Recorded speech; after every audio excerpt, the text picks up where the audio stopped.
This story is titled, My Stepbrother Stole His Own College Fund and Framed Me for It, Making My Entire Family Disown Me. What's up, guys?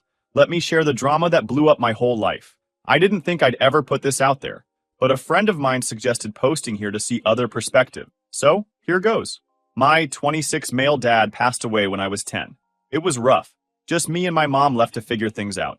For those first couple of years, it was like we were in survival mode together. We were close, like best friends.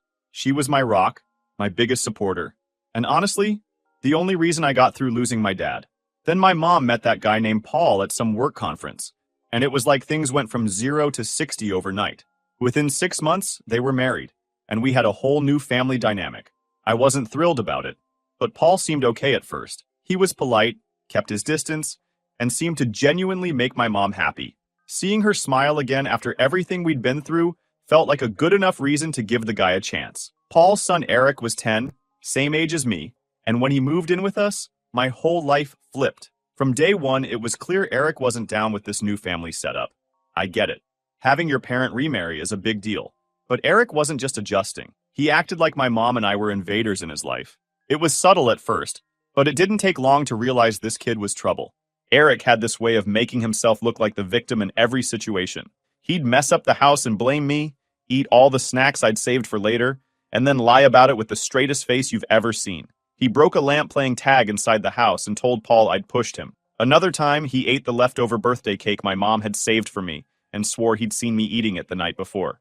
Every time, Paul believed him without question. To Paul, Eric was the golden boy who could do no wrong. What really pissed me off, though, was how Eric went out of his way to mess with my mom. He'd lie about stuff I supposedly said or did, trying to make her think I was some kind of bully. Alex yelled at me when you weren't home, he'd say. Or, Alex said he doesn't like living here anymore. It was all total BS, but Paul ate it up, and it started to wear on my mom. It reached a point where it started to drive a wedge between Paul and my mom.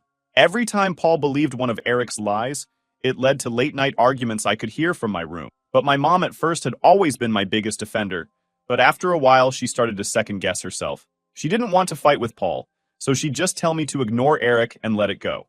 Easy to say when you're not the one being blamed for everything. Things got worse as we got older. Eric leveled up from annoying little brother vibes to full-blown chaos.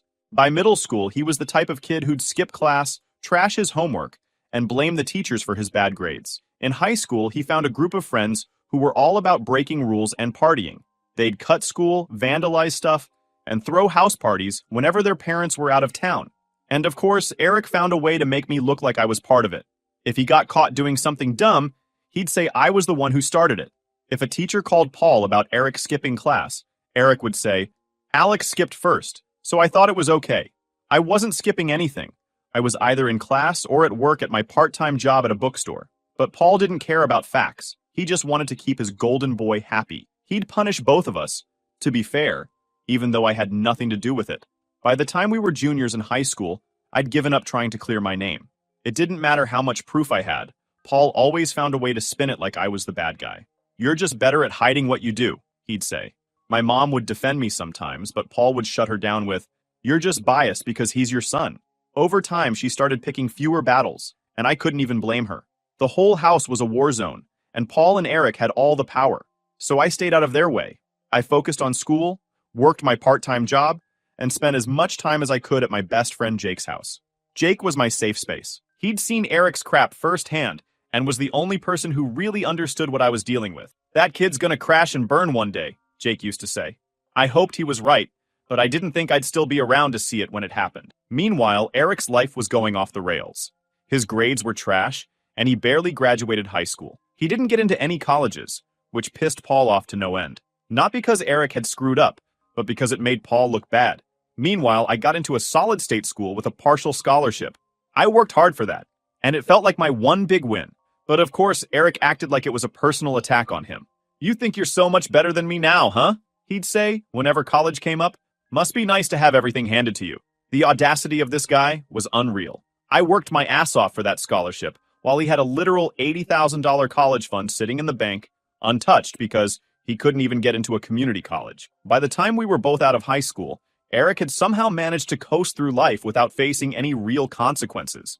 It wasn't because he didn't screw up. He screwed up a lot, but whenever he got caught, He had a knack for twisting the story and making it seem like someone else was to blame. And 9 times out of 10, that someone else was me. Let me give you an example of Eric's genius-level manipulation. During his so-called gap year, which was really just an excuse to sit around playing video games and hanging out with his deadbeat friends, Eric decided he wanted to turn over a new leaf. At least, that's what he told Paul and his grandparents. He fed them some sob story about how he was finally ready to focus on his future and make them proud. It was a crock of shit, but they ate it up. Paul even gave him access to the office computer to start researching colleges and scholarships. Big mistake. A few months into his gap year, Paul noticed that the printer kept running out of paper and ink way faster than usual. When he asked Eric about it, Eric said he'd been printing out college applications and study guides. That should have been a red flag right there. Eric didn't even have the grades to apply to most colleges, let alone the ambition to study. But Paul believed him, as usual. With all these incidents piling up, the real trouble started 4 years ago. Let me break it down for you. Remember the $80,000 college fund I mentioned earlier? Eric's grandparents had set it up for him when he was born. That money was supposed to be his golden ticket to a brighter future. A huge opportunity just sitting there, waiting for him to do something meaningful.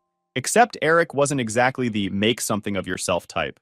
He'd spent most of high school barely scraping by and didn't get accepted to any decent colleges. His grandparents weren't thrilled, but they decided to let him use the money for community college, with the understanding that if his grades were good, he could transfer to a 4-year school. Sounds reasonable, right? Well, Eric didn't think so. In his mind, the money wasn't an investment in his education. It was a blank check for him to live his best life. He'd been dipping into the fund during his gap year. Small amounts at first, just enough to cover new clothes, gadgets, and whatever else caught his eye. But as time went on, the withdrawals got bigger. By the time Paul noticed, the account was almost empty. This is where things get insane. Instead of owning up to it, Eric decided to shift the blame onto me. He told Paul that I'd been sneaking into his office, where he kept all the important documents, and that I'd stolen the account details to transfer the money to myself because I was jealous that he had a college fund. He even claimed to have seen me acting suspicious around the office on multiple occasions. Now, let me just say this.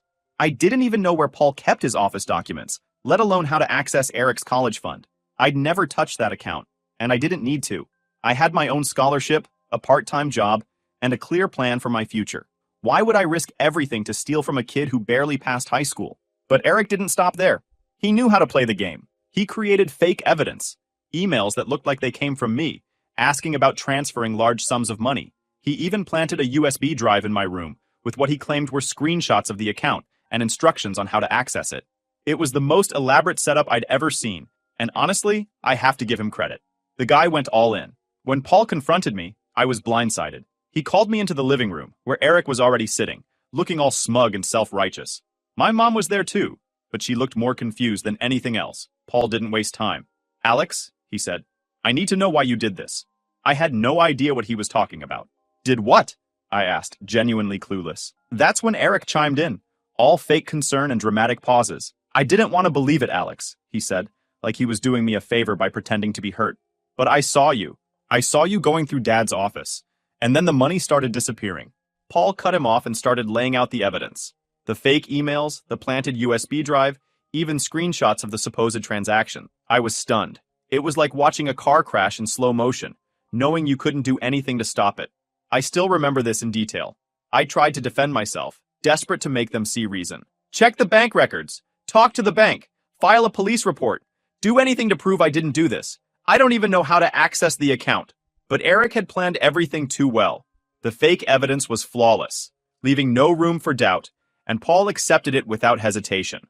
I turned to my mom, silently begging her to defend me, to step in and stop this madness. She just stood there, her face full of tears, looking at me like I was someone she didn't recognize. Finally, she spoke.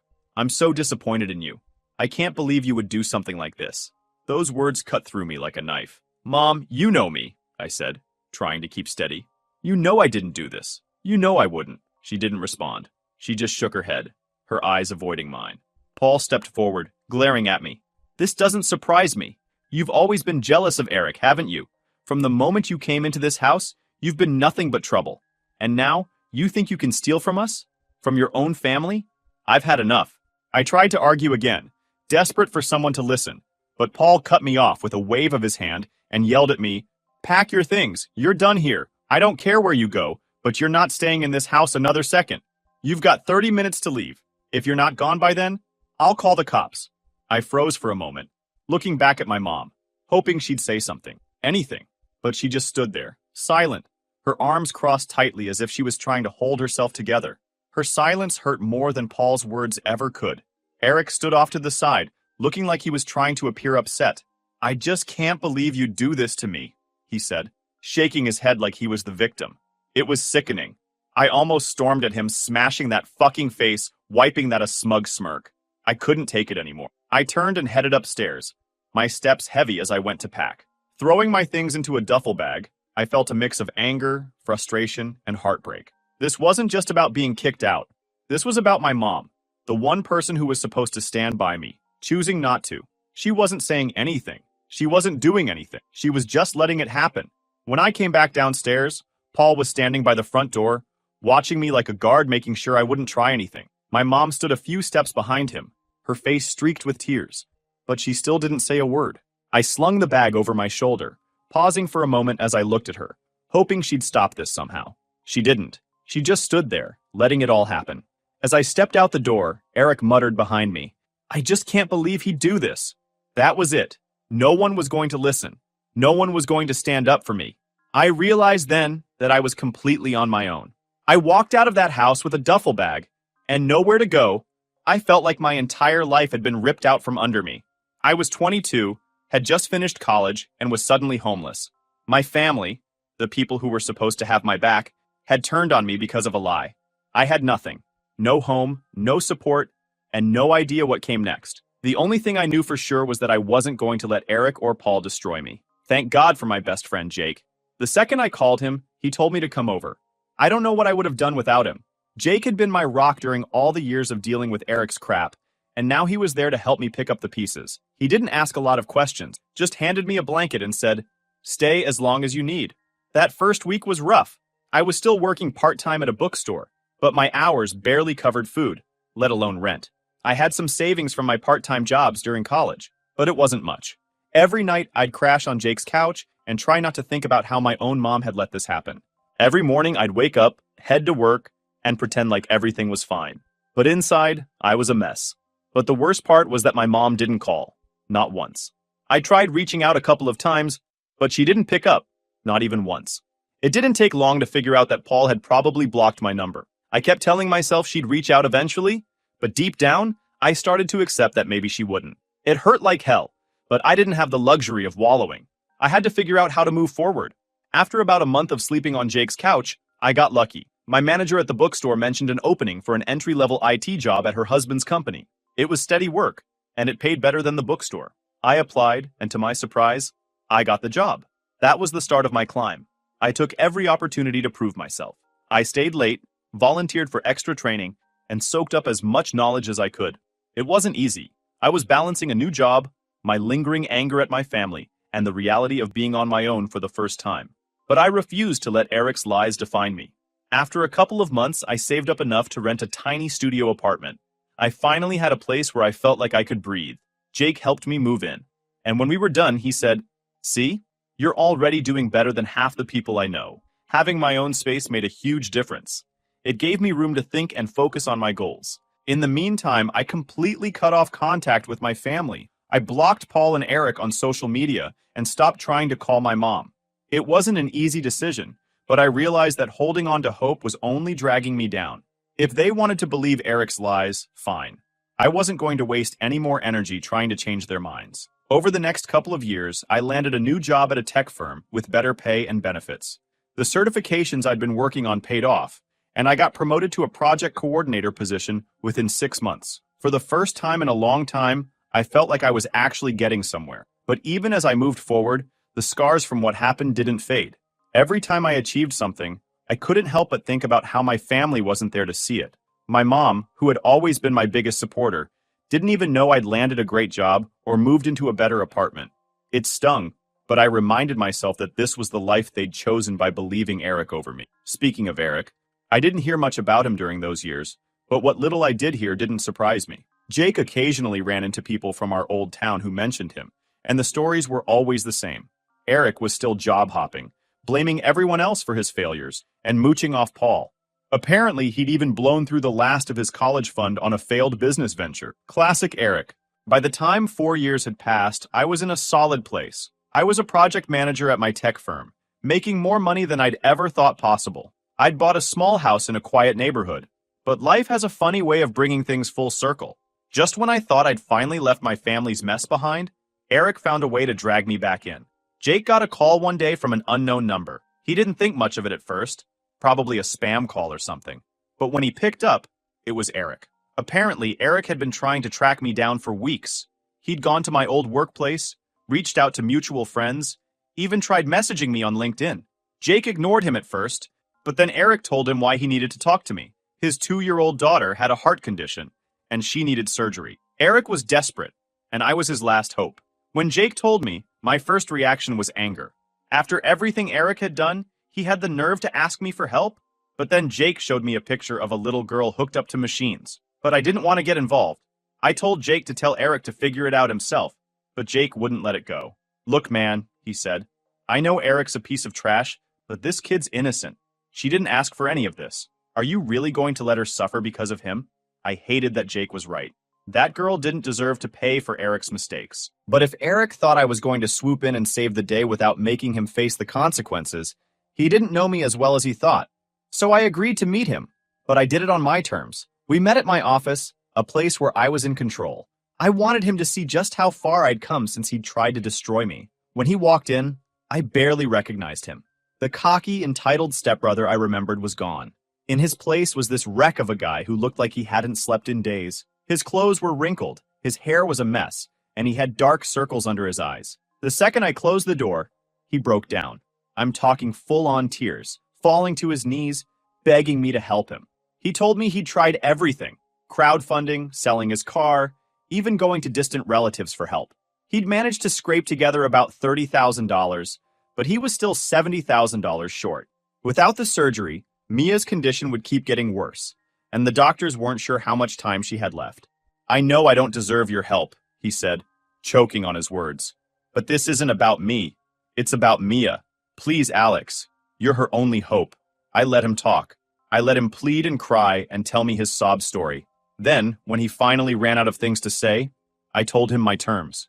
If he wanted my help, he had to confess everything to the family. Every lie, every manipulation, every time he'd blamed me for something he'd done. He had to tell the truth about the college fund, how he stole it and framed me, and he had to do it in front of everyone. The color drained from his face. Alex, please, he said. I'll do anything else. I'll pay you back. I'll sign a contract. Just don't make me do that. I didn't budge. No confession, no money, I said. Take it or leave it. He tried to bargain. He begged me to reconsider. He even offered to make a public apology on social media instead of facing the family. But I stood firm. I wasn't interested in his shortcuts or half measures. If he wanted me to help his daughter, he was going to have to take responsibility for what he'd done. After what felt like forever, he finally agreed. Okay, he said. I could barely hear him. I'll do it. I made it clear that I wasn't just taking his word for it. You arrange the family meeting, I said. You tell them the truth, and only after you've done that will I transfer the money. Directly to the hospital, not to you. He nodded, looking like he wanted to crawl into a hole and disappear. As he left, he tried to apologize again. I'm sorry, Alex, he said, for everything. I know I can't take it back, but I want you to know I regret it. I didn't respond. I wasn't interested in his apologies. Words didn't mean anything to me. I'd spent 4 years rebuilding my life from nothing because of his lies, and no amount of sorry was going to change that. After he left, I called Jake to let him know what had happened. Jake thought I was crazy for even considering helping Eric. Dude, the guy ruined your life, he said. And now you're going to bail him out? You're a better person than me, that's for sure. It's not about him, I said. It's about that little girl. She doesn't deserve to pay for his mistakes. Even as I said it, I wasn't sure if that was the whole truth. Yeah, I wanted to help the girl, but part of me also wanted to see Eric squirm. I wanted him to stand in front of the family he'd lied to and admit what he'd done. I wanted them to see the truth about the golden boy they'd chosen over me. Eric texted me a few days later to say he'd set up the meeting for the weekend. Everyone's going to be there, he wrote. Mom, Dad, the grandparents, aunts, uncles, all of them. I couldn't deny the knot in my stomach when I read that message. I hadn't seen any of them since the day Paul kicked me out. But this was my chance to finally clear my name, to get the truth out there once and for all. So here where I am right now, everything keeps replaying in my head. The accusations, the lies, the years of being treated like the scapegoat. I don't know how the family's going to react when Eric confesses. And honestly, I don't care. This isn't about their forgiveness. It's about finally getting the truth out there, for me. I'll let you all know how it goes once it's done. Stay tuned. Final update. Hey guys, so just like I promised, here's the update. So, the family meeting was scheduled for Saturday. And let me tell you, the whole week leading up to it was a mental marathon. It wasn't just about making my stepbrother confess. It was about walking into a room full of people who had believed him over me for 4 years. People who didn't even bother questioning his lies. I have no idea how they're going to react. And honestly, I couldn't care less. This isn't about fixing relationships. It's about getting the closure I've been waiting for. When I pulled up to my mom and Paul's house, I almost didn't get out of the car. It had been 4 years since I'd last been there, and everything about the place felt like a bad memory. The driveway where Paul had yelled at me to leave, the front door my mom didn't stop me from walking out of, it all came flooding back. If it wasn't for Jake sitting in the passenger seat, I might have turned around and left. "Are you sure about this?" Jake asked. He wasn't trying to stop me, just making sure I was ready. "Yeah," I said. "Let's get it over with." When we walked in, the house looked exactly the same. Except for one thing, all the photos with me in them were gone. That stung more than I expected. It was like they'd erased me completely, like I'd never even been part of the family. Everyone was already there, packed into the living room. My mom, Paul, Eric, his grandparents, aunts, uncles, you name it. My mom's face lit up when she saw me, and she immediately burst into tears. She tried to hug me, but I stepped back. "I'm not here for that," I said. "Let's just get this over with." Paul looked uncomfortable, like he didn't know how to react. He opened his mouth to say something, but I cut him off. "Don't bother," I said. "I'm here to hear Eric tell the truth and leave. That's it." Eric looked like he wanted to disappear. He was sweating, fidgeting, and avoiding eye contact with everyone in the room. Twice he glanced at me like he was hoping I'd change my mind and let him off the hook. I didn't say a word. Finally, after what felt like an eternity, Eric started talking. He stumbled over his words at first, mumbling something about how he'd made mistakes and let everyone down. Paul tried to jump in and reassure him, but I wasn't having it. "No," I said. "You tell them the truth. All of it." And he did. Slowly, painfully, Eric laid it all out. He told them how he'd blown the college fund during his gap year, partying, buying junk, and going on trips. He explained how he'd panicked when Paul found out the money was gone and decided to blame me because he knew Paul would believe him. He admitted to faking the emails, planting the USB drive, and lying about seeing me snooping in the office. The room was dead silent by the time he finished. Paul looked like someone had slapped him. His parents, Eric's grandparents, were crying, probably realizing they'd funded all of Eric's screw-ups. My aunts and uncles were staring at Eric like they didn't even know who he was. But I wasn't paying attention to any of them. I was watching my mom. Her face was a mix of shock, guilt, and heartbreak. She kept shaking her head, whispering no under her breath, like she couldn't believe what she was hearing. I thought I'd feel satisfaction seeing her finally realize the truth, but instead it just felt empty. When Eric was done, I stood up and pulled out my phone. I'd already set up the hospital transfer in advance, so all I had to do was hit send. I showed him the confirmation screen and said, "The money's there. Mia will get her surgery. We're done here." That's when my mom broke down. "Alex, please," she said, grabbing my arm. "I'm so sorry. I should have believed you. I failed you. Please don't leave like this." Paul tried to jump in too. "Alex, I don't know what to say. I was wrong. I'll write you a check for double the college fund. Whatever it takes to make this right." Even Eric tried to apologize. He was crying by this point, saying he'd spend the rest of his life trying to make it up to me. "I know I ruined everything," he said, "but thank you for helping Mia. I'll never forget this." I just looked at all of them.